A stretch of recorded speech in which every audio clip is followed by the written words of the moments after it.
श्राद्ध प्रशंसा, श्राद्ध में पात्र अपात्र का विचार।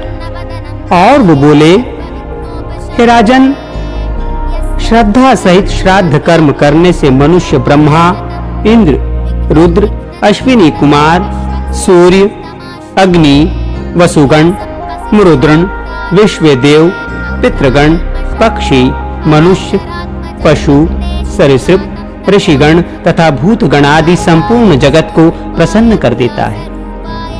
हे नरेश्वर, प्रत्येक मास के कृष्ण पक्ष की पंचदशी, अमावस्या और अष्टका, हेमंत और शिशिर ऋतुओं के 4 महीनों की शुक्लाष्टमियों पर श्राद्ध करें। ये नित्य श्राद्ध काल है। अब काम में श्राद्ध का काल बतलाता हूं, श्रवण करो। जिस समय श्राद्ध योग्य पदार्थ या किसी विशिष्ट ब्राह्मण को घर में आया जाने, अथवा जब उत्तरायण या दक्षिणायन का आरंभ या व्यतिपात हो, तब काम में श्राद्ध का अनुष्ठान करें। विषुव संक्रांति पर, सूर्य और चंद्र ग्रहण पर, सूर्य के प्रत्येक राशि में प्रवेश करते समय, नक्षत्र अथवा ग्रह की पीड़ा होने पर, दुःस्वप्न देखने पर और घर में नवीन अन्न आने पर भी काम श्राद्ध करें। जो अमावस्या, अनुराधा, विशाखा या स्वाति नक्षत्र युक्ता हो, उसमें श्राद्ध करने से पितृगण 8 वर्ष तक तृप्त रहते हैं, तथा जो अमावस्या पुष्य, आद्रा या पुनर्वसु नक्षत्र युक्ता हो, उसमें पूजित होने से पितृगण 12 वर्ष तक तृप्त रहते हैं। जो पुरुष पितृगण और देवगण को तृप्त करना चाहते हों, उनके लिए धनिष्ठा, पूर्व भाद्रपदा तथा शतभिषा नक्षत्र युक्त अमावस्या अति दुर्लभ है। हे पृथ्वीपते, जब अमावस्या इन 9 नक्षत्रों से युक्त होती है, उस समय किया हुआ श्राद्ध पितृगण को अत्यंत तृप्तिदायक होता है। इनके अतिरिक्त पितृभक्त पिलापुत्र महात्मा पुरुरवा के अति विनीत भाव से पूछने पर श्री सनत कुमार जी ने जिनका वर्णन किया था, वे अन्य तिथियां भी सुनो। श्री सनत कुमार जी बोले, वैशाख मास के शुक्ला तृतीया, कार्तिक शुक्ला नवमी, भाद्रपद कृष्णा त्रयोदयी तथा माघ मास की अमावस्या, इन 4 तिथियों को पुराणों में युगाधा कहा है। ये चारों तिथियां अनंत पुण्यदायिनी हैं। चंद्रमा या सूर्य के ग्रहण के समय, 3 अष्टकाओं में तथा उत्तरायण तथा दक्षिणायन के आरंभ में जो पुरुष एकाग्र चित्त से पितृगण को तिल सहित जल भी दान करता है, वो मानो 1 सहस्र वर्ष के लिए श्राद्ध कर देता है। ये परम रहस्य स्वयं पितृगण ही कहते हैं। यदि कदाचित माघ की अमावस्या का शतभिषा नक्षत्र से योग हो जाए, तो पितृगण की तृप्ति के लिए ये परम उत्कृष्ट काल होता है।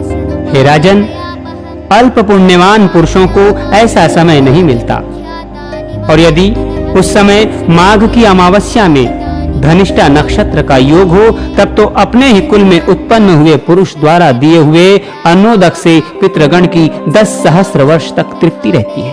तथा यदि उसके साथ पूर्व भाद्रपद का नक्षत्र का योग हो और उस समय पितृगण के लिए श्राद्ध किया जाए, तो उन्हें परम तृप्ति प्राप्त होती है और वे 1 सहस्र युग तक शयन करते रहते हैं।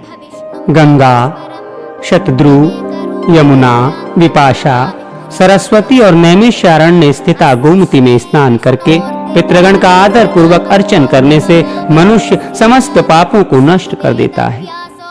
पितृगण सर्वदा ये गान करते हैं कि वर्षा काल भाद्रपद शुक्ला त्रयोदशी के मधान क्षेत्र में तृप्त होकर फिर माघ की अमावस्या को अपने पुत्र पौत्रादि द्वारा दी गई पुण्य तीर्थों की जलांजलि से हम कब तृप्त लाभ करेंगे।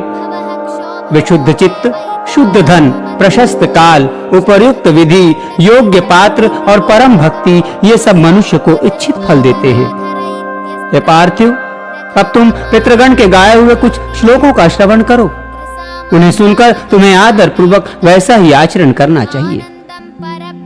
पितृगण कहते हैं, हमारे कुल में क्या कोई ऐसा मतिमान धन्य पुरुष उत्पन्न होगा जो वित्त लोलुपता को छोड़कर हमें पिंडदान देगा, जो संपत्ति होने पर हमारे उपदेश से ब्राह्मणों को रत्न, वस्त्र, यान और संपूर्ण भोग सामग्री देगा, अथवा अन्न वस्त्र मात्र वैभव होने से जो श्राद्ध काल में भक्ति विनम्र चित्त से उत्तम ब्राह्मणों को यथाशक्ति अन्न ही भोजन कराएगा, या अन्नदान में भी असमर्थ होने पर जो ब्राह्मण श्रेष्ठों को कच्चा धान्य और थोड़ी सी दक्षिणा ही देगा, और यदि इसमें भी असमर्थ होगा तो किन्हीं द्विज श्रेष्ठ को प्रणाम कर एक मुट्ठी तिल ही देगा, अथवा हमारे उपदेश से पृथ्वी पर भक्ति विनम्र चित्त से 7-8 तिलों से युक्त जलांजलि देगा।